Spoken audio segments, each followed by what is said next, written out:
kind of got her back together. Yeah, she's tough, folks, and no, I'm not going to paint it and all that happy horse shit. I'll give you a quick background on this. I've seen this tractor sitting in a guy's backyard. It sat there for many years. The tractor and the loader. It's a 300 dual.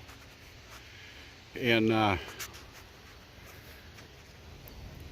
so it sat in the guy's backyard for many years. So one day I stopped to talk to him. He was out monkeying in his garden. And I stopped to talk to him and asked him if he'd sell it. And he says, well, I don't know. He said, I guess. He said, I haven't had it started in probably 7 years. And he says, give me a week. So I told him, all right. And, well, I waited a week. And I stopped again and asked him about buying it.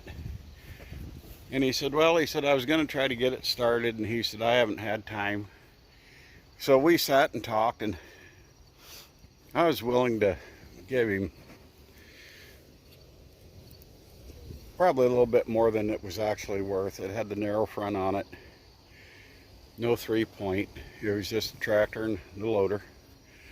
And so we were talking, and come to find out, he farmed a place right next to my grandpa's farm out by Waterbury, Nebraska. And he knew my grandpa real well. So anyway, he asked me what I thought it was worth, and I told him, and he goes, oh hell no. He said, it's not worth that much. He says, I'll tell you what. He said, I'll sell it to you for $500. And shit, I couldn't get my wallet out fast enough. And it sat there. Both front tires were flat. The loader was on the ground. And so I paid him for it. Came home and got old Dale. And Dale's like a grandpa to Matthew. And Dale and Mom and I, we went out there, and I was jacking up the front end, or the loader, to put a chain on it. I was just going to pull it home. And Dale says, well, I'm going to go grab a battery out of my boat. So he took off, went and got a battery, came back, and I had the loader jacked up a little bit, and a chain around the front end, and Jim, the guy that I bought it from, he was trying to get air in the front tires, and he got some air in there. We put the battery in it, turned on the gas, and the gas was at least 7 years old. You couldn't even see through the sediment bowl in there, not that it's clean now, but the gas is. And hit the starter button, and it cranked a little bit, but it started. And I unhooked a chain on it, drove it about 3 blocks up to the gas station there, and put about 5 gallons of gas in it, took off down the highway. And I got 2 blocks from the house here, and one of the old rotten front tires let loose.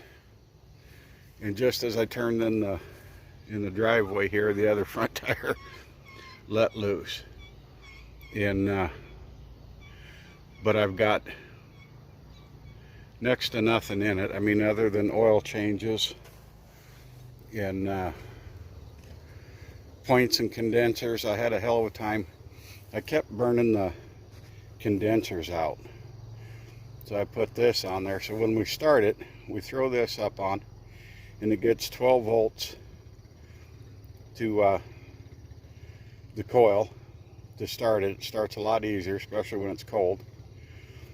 And so it throws 12 volts to the coil, starts a lot easier. Once it starts, we knock that back off, and it goes back down to 6 volts, and it doesn't eat up the condenser. And the issue is my generator. It's only, I thought at one time I took it in and had them check it, see if it was switched over to 12, because the battery that was on here was 12. And they said, yeah, it's kicking 12 volts.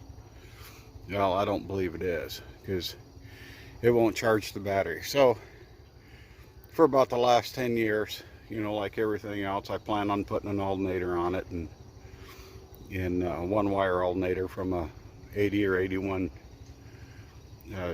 General Motors, one wire deal. But you know, that's like everything else, it gets put on hold. But anyway, yeah, so I don't really have, I did put these tires came off of a 30-20 that a friend of ours who is passed now, he restored his 30-20, and I bought these tires from him, put them on. These front tires I bought way back when I got the tractor. Got a lot of tread on them, but they're starting, you can maybe see the cracks.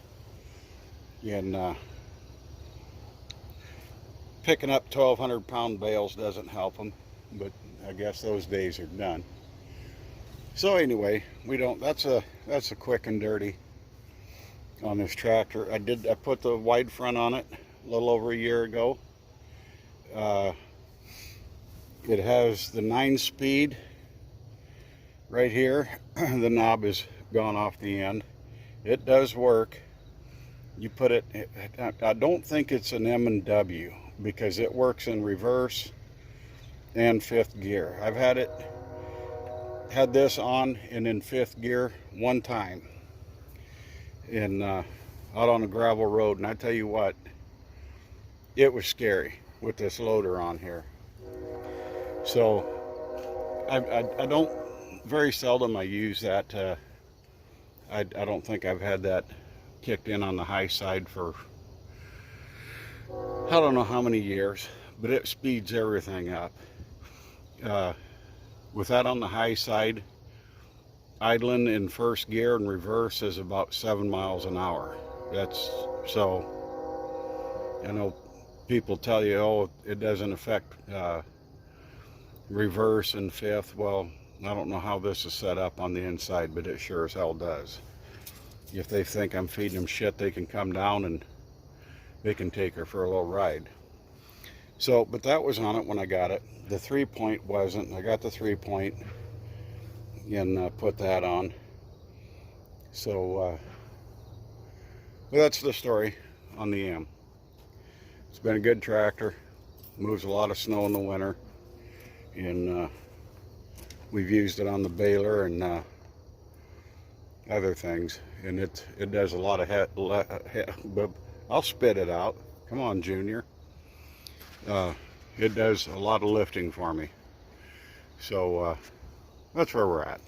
I'll put the hood and the grill back on when that bearing comes in, and yeah, clean some of this shit up. When this bearing comes in, then I'll put the hood and the grill back on. It should be here, you know, unless they're throwing it away along with the mail-in votes. But yeah.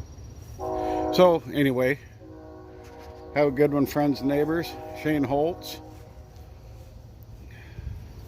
Ed Goslin at Ed Goslin Farms. Buddy, I'm glad the fires are going down and you're getting things taken care of out your way.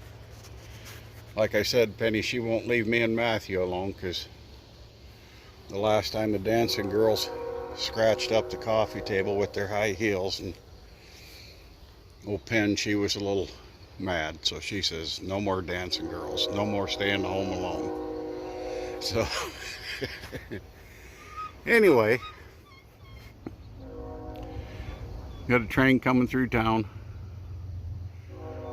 and I think we'll cut it off here. This has gotten a lot longer than I intended, so we're going to cut it off. You guys have a great day.